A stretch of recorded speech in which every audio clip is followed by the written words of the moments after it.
Is Disney finally listening? That is the topic we're covering today. We are the Real Cinema Squad. My name's Ty. That's Austin. We are missing you, Roman, who's in Orlando. He'll be back with us very soon. Recently, there was D23. We all know about it, and we have some beloved IPs that are coming back into action in the next couple of years. We got Moana 2. We got Frozen 3. The Incredibles 3.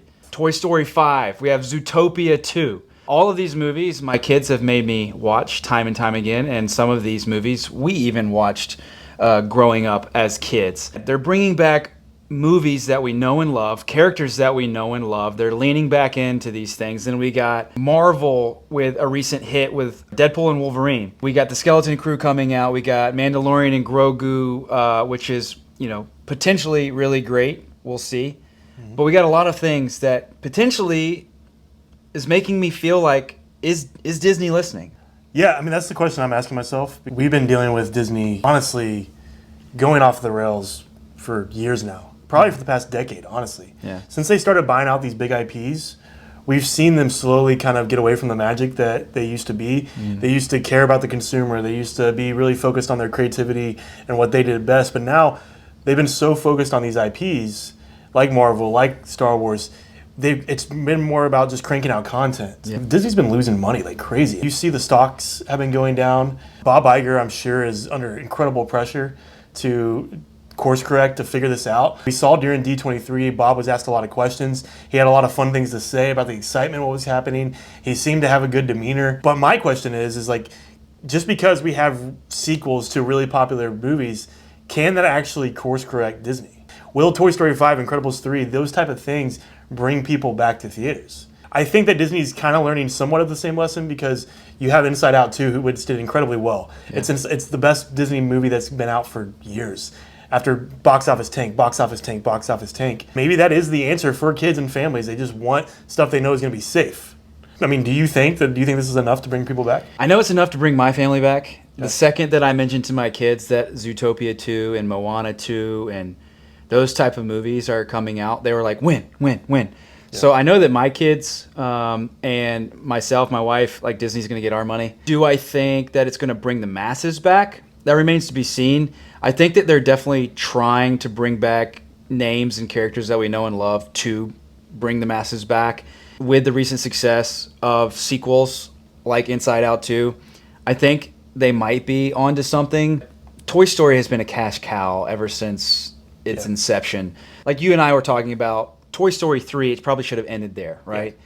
And then they went for Toy Story 4. And then they're like, oh, we're done. Tom Hanks was like, oh, I'm done. Yeah. But now we have a Toy Story 5. So, like, what's the deal there? Are we going to get a sequel, or is it going to be a prequel, or is it going to take us back to a specific point in time? We know what's going to happen during it. Like, it's going to be electronics versus toys. I get the feeling that they can still be creative and make a sequel good. We've seen sequels be very good. Yeah. We've seen trilogies be very good if you stick to what makes them good. A lot of people have been complaining about is bringing back a beloved character in the Marvel universe as Dr. Doom. Like, is that a good move? Like, is that fan service? Is that the right move? A lot of people are like, I don't like this move. Nostalgia sells. And I think whether we like it or not, Hollywood's not in a position these days to be coming up with very creative things. I hope we get back to that point in time. But Hollywood's suffering in so many ways. And honestly, a lot of that is coming to them and deservedly so. Even Disney. Like they've deserved the tank that they received because of the stuff they've been pushing that's not family friendly. Yeah. Agendas, that kind of thing. But you look at creative things that they've done recently, like Wish. They were marking this as like their 100th year animated movie. Everything's leading up to this movie. Box office tank. It also had some questionable messaging in there. Yeah. Then you had that Pixar movie, Strange Worlds. Yeah. Don't know anything about it other than the fact that people were complaining because there was characters in there that were just pushing agendas that families did not want to take their kids to. Yeah. You have two things that were new and creative. Tanked. So I don't necessarily blame Disney for being like, okay, then we're going to go back to stuff that works.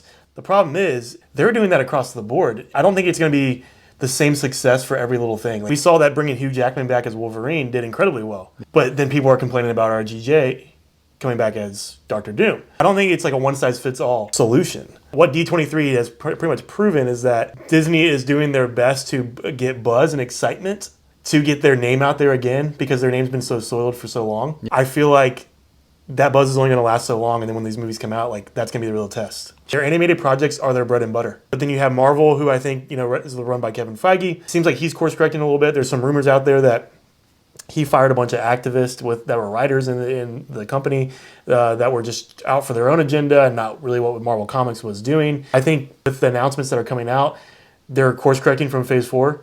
But then you have Lucasfilm, run by Kathleen Kennedy, which it seems like they're grasping at straws at this point. Skeleton Crew could be a hit. Mandalorian Grogu, it's a winning IP other than Season 3. I think only time will tell. I mean, I would love to think that they're listening. But unfortunately, until you have not just one success that everybody's safe with, you have to have multiple of those lined up to get to a place where your consumer will come back. Marvel needs this next Captain America to be good. I need it to be good for my soul. Deadpool and Wolverine will only get me so far. And my question to you, and this is a question to all of you as well, is Lucasfilm really going to listen and get rid of Kathleen Kennedy? We know that she's up for a contract renewal in October. She says that she wants to finish out with a win because they've had loss after loss after loss. The fact that she even acknowledged that she needs a win is in a way admitting that these last few have been just a train wreck.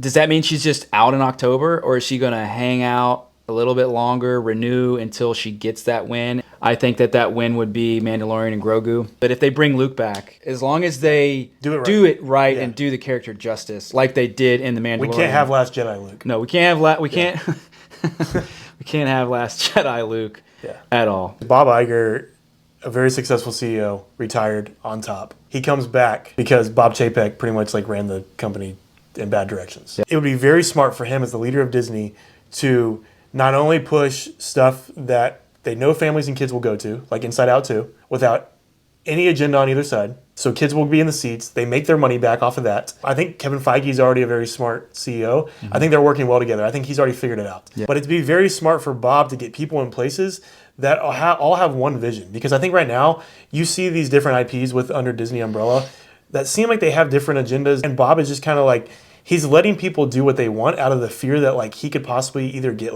ousted out or that they're going to completely lose all their money and no one's ever going to come back. And their parks are the only thing keeping them alive. You saw at D23, you see these announcements about the parks where they're adding these new lands and they're getting rid of old classic stuff. These new lands are IP based, like Monsters Inc. world, and you have this new Cars stuff, and they're expanding on Star Wars Galaxy's Edge with some Mando stuff. They're trying to combine the movies with the parks. Movies drive toy sales, which drives park sales. And if they can't get people to get in the seats for the movies, no one's going to go do the other stuff. This is a real opportunity for them to course correct, and I think with this next batch, if this doesn't hit on all the feels, then I think they're done for. It remains to be seen. Let us know in the comments what you think. For now, we are the Real Cinema Squad signing off.